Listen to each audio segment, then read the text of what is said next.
hello everyone. So as I interact so many students, and I found a common problem among the students that when they ask the problem to the teacher, they did not go into their topics, concept, theory, and formula, whatever the requirement.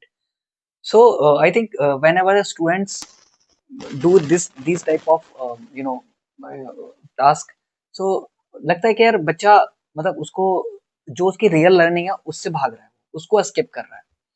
क्योंकि असल में क्या होता है कि जो चीज आपके क्लास में, आपकी थ्योरी में, कॉपी में लिखवा दी गई है, आपके फॉर्मूला लिखवा दी, पढ़ाने के दौरान लिखवा दी गई है, एंड उस पर्टिकुलर टॉपिक पे आके वो पूछ रहा है कि सर ये क्वेश्चन कैसे होगा, और वहां से वो लग रहा है, तो इसका मतलब ये हुआ कि उस बच्चे ने घर जाके रिवीजन नहीं किया। ठीक है।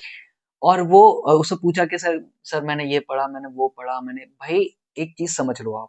पहली चीज कि जब आप किसी पर्टिकुलर टॉपिक को कर रहे हो तो उस पर्टिकुलर टॉपिक को करने के लिए सबसे पहले उसकी थ्योरी को बहुत अच्छे से पढ़ो, जो क्लास में कराई गई वो पढ़ो, और बुक रीडिंग करो।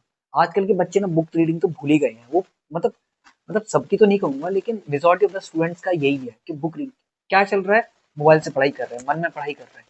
भाई मोबाइल से पढ़ाई बहुत मतलब मैं कह रहा हूँ कि बहुत मुश्किल काम है।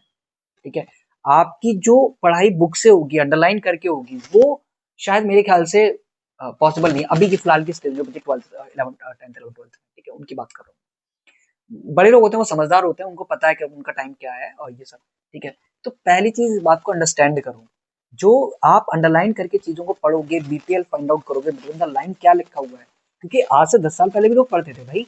यही जमाना नहीं है कि आज मोबाइल आ गया तो बिना मोबाइल के पढ़ाई नहीं होगी। एक पर्टिकुलर टॉपिक का 10 जगह के लेक्चर देख रहे हो, उससे कोई फायदा नहीं होगा। मैं तो कह रहा हूँ एक बुक को 10 बार करो, रादर देन के एक टॉपिक के लेक्चर 10 जगह देख रहे हो आप, या 10 जगह से कवर कर रहे हो। ठीक है।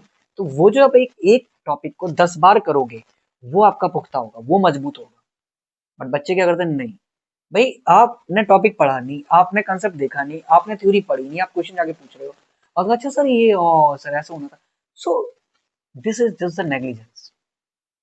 ये दर्शाता है कि स्टूडेंट जो है अच्छे से मतलब पढ़ाई नहीं कर रहा है। पहली चीज ही। दूसरी चीज वही कि भाई मन में पढ़ाई ना करो, मेहनत से पढ़ाई करो। ठीक है। टाइम लिमिटेड है। जितना ज्यादा आप अच्छा कर लोगे और जितना ज्यादा अच्छे से चीजों को कवर करोगे,